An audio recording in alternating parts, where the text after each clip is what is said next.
If you came here for the full story, the twists, the hidden motives, the shocking reveals, and the truth behind who really pulled the strings in Wake Up Dead Man, you're in the right place. This is the complete journey through Wake Up Dead Man, a Knives Out mystery. Every layered deception and every carefully planted clue told exactly as it unfolds. And trust me, this one doesn't just ask who committed the crime, it asks who deserved redemption and who never wanted it. The story begins in Albany, at a modest church where a young priest named Judd makes a mistake that will quietly define the rest of his life. During an argument, he loses control and punches a deacon. It's not a small scuffle, it's a priest striking another man inside a sacred space. Soon after, he stands before a disciplinary council. One of the senior members, Father Delancey, studies him closely and asks a simple question: is he a fighter? Judd doesn't deny it. He admits he used to be a boxer. Delancey tells him the church needs fighters, men willing to stand against the world's wolves. Priests are shepherds, and wolves are everywhere. But Judd pushes back. He says when you start calling people wolves, eventually everyone you don't understand becomes one. Christ, he argues, didn't come to fight the world, but to heal it. He doesn't want to battle anyone, he just wants to be a good priest. Afterward, Judd apologizes to Bishop Langstrom, a man who has quietly defended him for years. Langstrom surprises him. No one is angry about the punch. In fact, the council sees something useful in it. They've decided to transfer him to a small church in Chimney Rock called Our Lady of Perpetual Fortitude. It's run by Monsignor Jefferson Wicks, and he's the only priest there. Langstrom bluntly tells Judd that Wicks is, in his words, an unpleasant man. The church is struggling, few attend.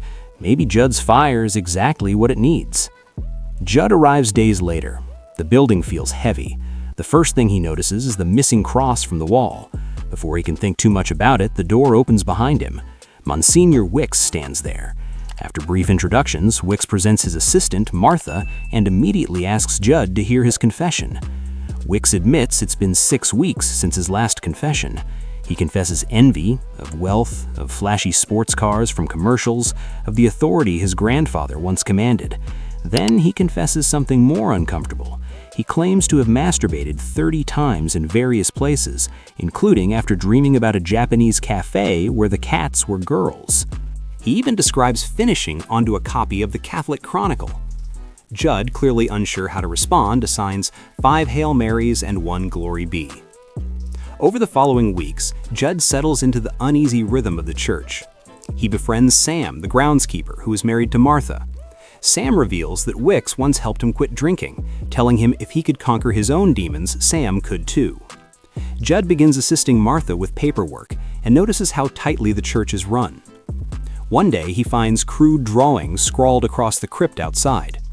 Sam explains it has a Lazarus door, a massive slab that requires heavy machinery to open from the outside, but can be pushed open from within.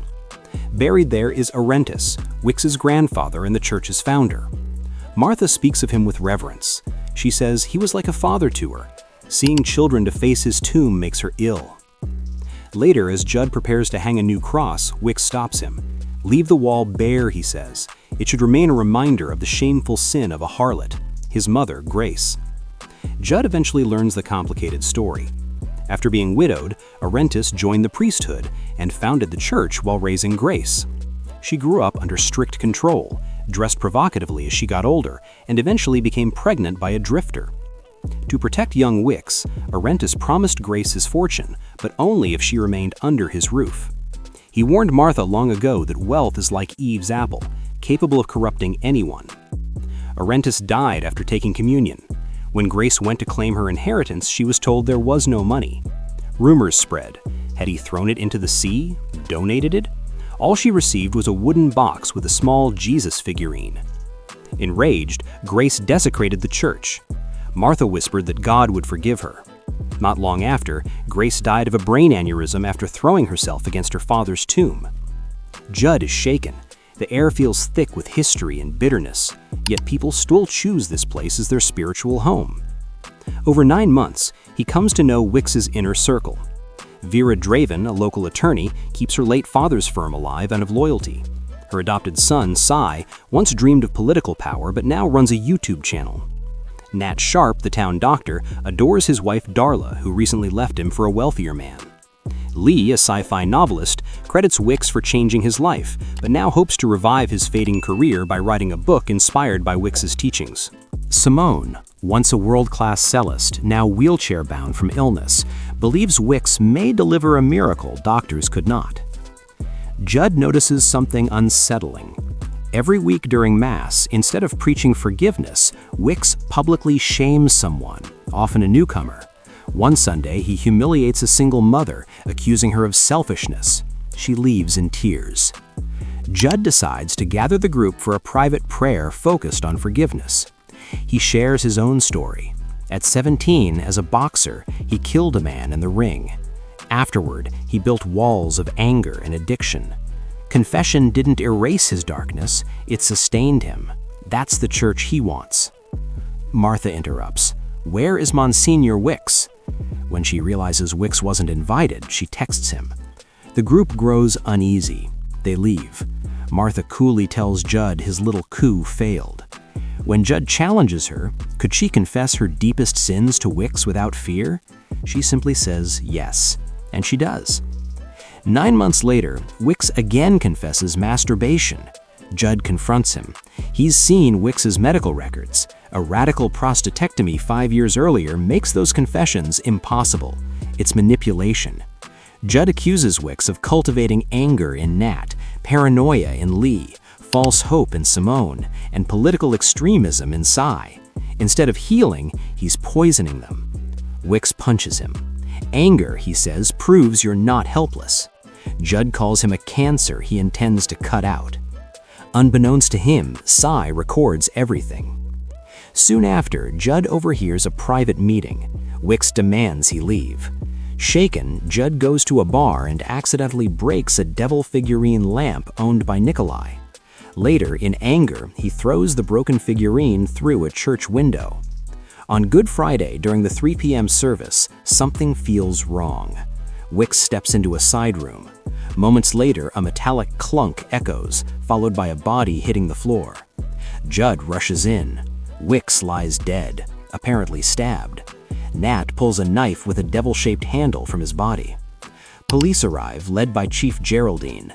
Judd becomes the prime suspect. Cy's video circulates, showing Judd threatening to cut Wicks out like cancer. Messages flood his phone, calling him a killer priest. That's when a man enters the church asking if it's open. He's calm, observant, skeptical of faith. He kneels only at the altar of rationality. Geraldine arrives and addresses him as Detective Blanc, Benoit Blanc, working privately. Blanc studies Judd and sees guilt but not murder. He offers to help clear his name if Judd helps him investigate. They examine the body. They trace the murder weapon to Nikolai's bar. The figurine had once been unpainted. Someone painted it red and embedded a blade. 2 pieces of red thread were found near Wicks's body. Blanc theorizes about remote triggers and RF signals after interference is discovered during televised games Sam recorded. But footage reveals Wicks was already dead before the signal burst. Blanc asks Judd to write every detail from that day. Judd admits he hid Wicks's flask to protect his reputation. When they retrieve it, it's gone. At the burial gathering, they question the group. Cy reveals that Wicks was his biological father. Vera had discovered an acknowledgement of paternity. Wicks admitted it and announced plans to close the church, threatening each member with ruin. He intended to enter politics with Cy and had supposedly rediscovered his grandfather's lost $80 million fortune. Wicks had ordered the crypt opened 2 days before his death. Later, the crypt door slams open. Wicks appears alive beside Sam. Chaos erupts. Sam ends up dead. Wicks vanishes. Hidden cameras reveal manipulation. Eventually, Judd and Blanc discover Nat's basement. Wicks's real body dissolved in acid alongside Nat's skeleton. Pentobarbital pills are found. Judd tries to confess, but Blanc interrupts. The stabbing was staged. Wicks's flask had been drugged. A blood squib sewn into his vest simulated a stabbing. Nat swapped the devil figurines and planted the knife. But who killed Nat? Blanc claims he cannot solve it until he reveals he already knows. Martha confesses. Avaristus swallowed a priceless diamond known as Eve's apple to protect others from corruption. Grace destroyed the church searching for it. Martha kept its location secret for 60 years. When Wicks ordered the crypt opened and planned to destroy the church, she acted. She drugged Wicks with Nat's help, staged his death, and planned to fake a resurrection while destroying his body. But Nat grew greedy. She poisoned him too. She took the remaining pills herself. As she dies, she asks Grace's forgiveness.